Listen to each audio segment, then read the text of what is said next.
Meski Undang-Undang Cipta Kerja memberi berbagai kemudahan perizinan dan berusaha, pemerintah tetap memberikan insentif khusus bagi pemodal yang hendak berinvestasi di Ibu Kota Negara Nusantara. Kebijakan insentif yang sudah ditetapkan melalui PP nomor 12 tahun 2023 dan berlaku sejak 6 Maret 2023 cukup menyita perhatian publik pada pekan ini. Salah satu yang menjadi sorotan adalah jangka waktu hak guna usaha atau HGU atas HPL Otorita Ibu Kota Nusantara paling lama 95 tahun dan jangka waktu HGB atas HPL Otorita Ibu Kota Nusantara diberikan paling lama 80 tahun. Nah, apakah obral insentif ini bisa dianggap wajar dan bagaimana dampak kebijakan pemerintah ini terhadap iklim investasi di Indonesia ke depannya?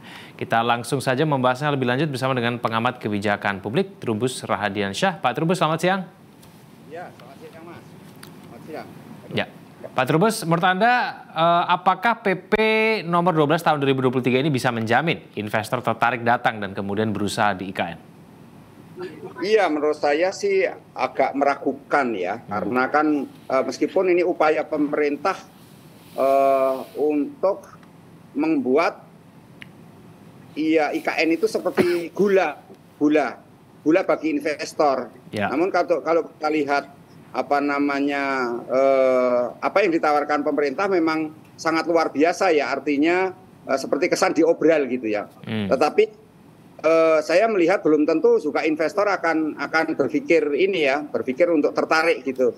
Karena bagaimana juga investor akan mempertimbangkan misalnya karena penduduknya kan masih sedikit tuh. Jadi kalau dari sisi kalau misalnya industri jasa barangkali oke ya, tapi kalau industri misalnya manufaktur itu kan berarti kos logistiknya kan tinggi karena di situ kan wilayah yang masih sepi kan. Jadi belum, bahkan Kalimantan Timur juga penduduknya relatif masih sedikit dibanding untuk Jawa dan Sumatera gitu loh Mas. Apakah ini artinya memang unsur kepastian itu sebetulnya masih menjadi persoalan bagi investor yang mungkin masih ragu begitu untuk menanamkan modalnya di Nusantara, Pak Trubus? Iya, kalau lihat aturan yang ada di Perpres itu memang dia jauh lebih kompetitif ya dibanding dengan aturan-aturan investasi yang ada di Asia Tenggara terutama. Kalau saya lihat ya, tetapi ini memang kondisi global misalnya juga mempengaruhi. Tetapi memang upaya pemerintah itu sungguh sangat serius misalnya mengenai penguasaan tanah di situ misalnya sampai 90 tahun yang biasanya di zaman era Belanda saja itu paling 75 tahun. Itu kan sudah sangat luar biasa ya. Nah, memang ini juga kekhawatiran soal adanya potensi konflik agraria karena di situ juga ada fasilitas tambang. Tetapi yang jelas upaya pemerintah memang ini luar biasa dalam hal memberikan istilahnya karpet merah kepada investor, Mas. Tapi kalau kita bicara mengenai jangka waktunya nih, Pak Trubus, HGB selama 90 tahun di siklus pertama kemudian bisa diperpanjang hingga 95 tahun berikutnya. Total bisa 190 tahun untuk investor. Menurut Anda dampak terhadap iklim investasi kita seperti apa nih dengan jangka waktu yang begitu panjang begitu? Iya, menurut saya sih memang yang diharapkan pemerintah kan iklim investasinya bergairah gitu ya, artinya positif. Tetapi saya lihat justru ini akan menimbulkan potensi-potensi konflik, Mas gitu, konflik soal pertanahan karena bagaimanapun juga bukan berarti dari pertanahan di sekitar IKN itu tidak bermasalah, kan itu juga banyak masalah, terutama karena memang banyak tanah yang dikuasai oleh industri-industri, khususnya industri tambang kan gitu. Jadi menurut saya memang ini harus juga diberikan satu pemikiran lebih jauh, di mana kemudian pemerintah harus hati-hati, jangan sampai ini kemudian menimbulkan konflik yang memang kita punya pengalaman konflik pertanahan yang berasal dari Undang-Undang Agraria itu, Undang-Undang 5 tahun 60 yang hingga sekarang masih belum selesai. Nah, apalagi kemudian kalau sekarang diperpanjang sampai 90 dan tambah lagi bisa diperpanjang lagi sampai 5 tahun. Itu kan satu persoalan yang kemudian nanti masyarakat akan dengan mudah melakukan satu istilahnya penolakan terhadap investor yang masuk gitu loh, Mas. Kalau misalnya ternyata lebih banyak investor asing begitu yang masuk nantinya, Pak Trubus, ini bisa memunculkan kekhawatiran tidak lahan di IKN nantinya akan dikuasai asing begitu?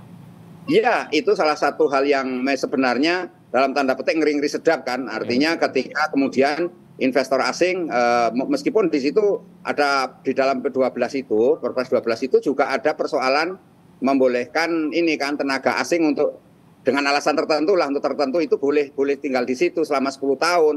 Artinya kan ini juga memberi celah gitu ya.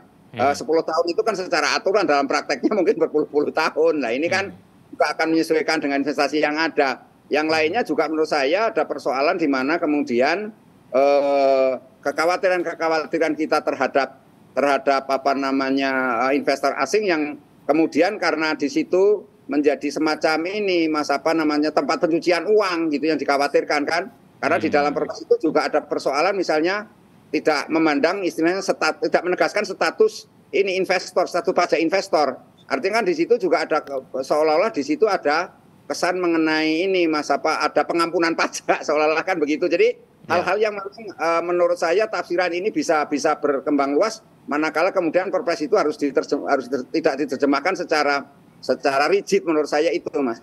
Ya, menurut Anda kenapa sih kemudian investor besar begitu belum mau menanamkan modalnya di IKN? Menurut Anda kenapa?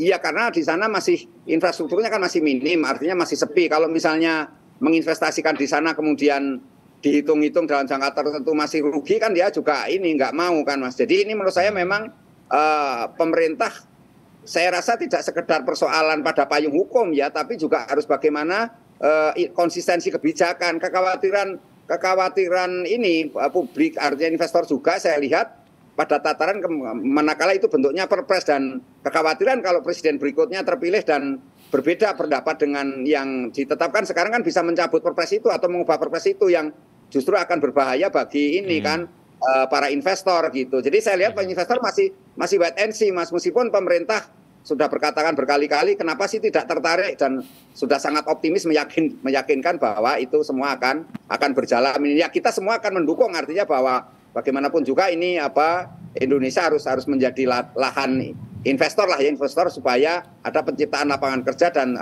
tingkat pertumbuhan ekonomi yang bisa dijaga lebih baik gitu Mas. Ya Pak Trubus, kalau misalnya memang kekhawatiran investor ini semuanya terkait dengan situasi politik di tahun 2024 nanti, lalu apakah tidak ada begitu insentif yang mungkin bisa diberikan saat ini begitu ya, kalau misalnya memang PP ini belum efektif begitu ya, belum cukup baik begitu untuk menjawab kekhawatiran pengusaha. Ada tidak kemudian langkah lain yang mungkin bisa dilakukan, insentif yang diberikan yang lebih menarik buat investor untuk datang tanpa harus menunggu di tahun 2024 nanti, Pak Trubus? Iya, menurut saya adalah persoalan kalau industri itu kan butuhnya adalah kepastian tentang ketersediaan tanah kan gitu. Jadi menurut saya yang penting pertanahannya aja, seperti kalau yang terjadi di Batang gitu kan, Batang Jawa Tengah kan seperti itu, artinya bagaimana investor itu bisa yakin bahwa soal tanah itu tidak bermasalah, itu saja.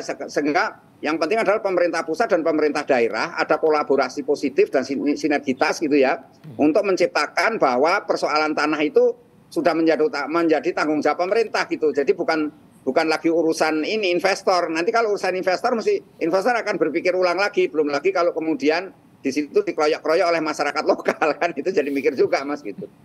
Ya Pak Trubus, PP 12 2023 ini juga belum secara jelas ya mengatur kemitraan dengan UMKM. Padahal kita tahu nih Pak Trubus, untuk menggerakkan ekonomi dan pertumbuhan suatu kota kan juga mesti ada kerjasama ya dari investor besar hingga ke UMKM. Nah menurut Anda bagaimana nih? Iya, menurut saya ini memang UMKM yang seharusnya menjadi modal, artinya selama ini terkait dengan UMKM ini kan paling tahan terhadap istilahnya situasi yang terus berguncang gitu ya, situasi yang terus dinamis berguncang karena kondisi-kondisi regional dan global. Tetapi yang jelas memang ini kelihatannya di PP ini belum memberi jaminan ya tentang UMKM, dan saya khawatir ini justru akan menimbulkan persoalan di mana kemudian pemerintah selama ini sudah gembar-gembor bahwa di situ tidak ada lagi yang namanya jenis seperti warteg, seperti orang-orang kecil yang jualan seperti ya katakanlah seperti itu ya. Jadi UMKM ini belum diberikan ruang di situ. Jadi kekhawatiran kita memang jadi terkesan bahwa IKN ini hanya diperuntukkan dalam tanda petik orang kaya. Nah itu yang khawatir nanti ada persepsi, karena publik itu kan punya persepsi Mas. Persepsinya itu kekhawatiran kita jadi malah ini berbanding terbalik apa yang digendaki oleh pemerintah, dan di situ kemudian masyarakat berpandangan bahwa IKN itu hanya untuk orang-orang yang punya duit, atau orang-orang yang pemodal-pemodal besar. Artinya untuk UMKM seperti nggak dikasih nafas gitu loh, Mas. Sejauh ini Anda melihat belum ada peraturan yang menguntungkan untuk masyarakat, hanya ditujukan kepada investor besar saja, Pak Trubus? Iya, saya belum melihat secara harusnya ada aturan komprehensif ya payung hukum bagi UMKM, sehingga meskipun aturan UMKM secara umum sudah ada, tetapi khusus yang di IKN yang perlu dipikirkan juga itu. Karena kan kalau kemudian kita hanya berpikir bahwa itu isinya cuma gedung-gedung, kantor-kantor pemerintahan yang semuanya serba ini high class gitu ya dalam bahasanya itu, maka kemudian akan memunculkan satu asumsi yang dimana kemudian publik akan beranggapan dan kemudian melakukan gerakan kan, seolah-olah itu satu menjadi seolah itu permusuhan, itu menunjukkan permusuhan gitu loh, Mas. Memusuhi bahwa yang ada di situ adalah khusus orang-orang yang punya modal dan istilah tidak ramah terhadap UMKM, tidak ramah untuk masyarakat kecil, itu yang jadi masalah, Mas, gitu. Oke, baik Pak Trubus, terima kasih sudah bergabung bersama kami di Zona Bisnis. Selamat siang Pak Trubus. Selamat siang.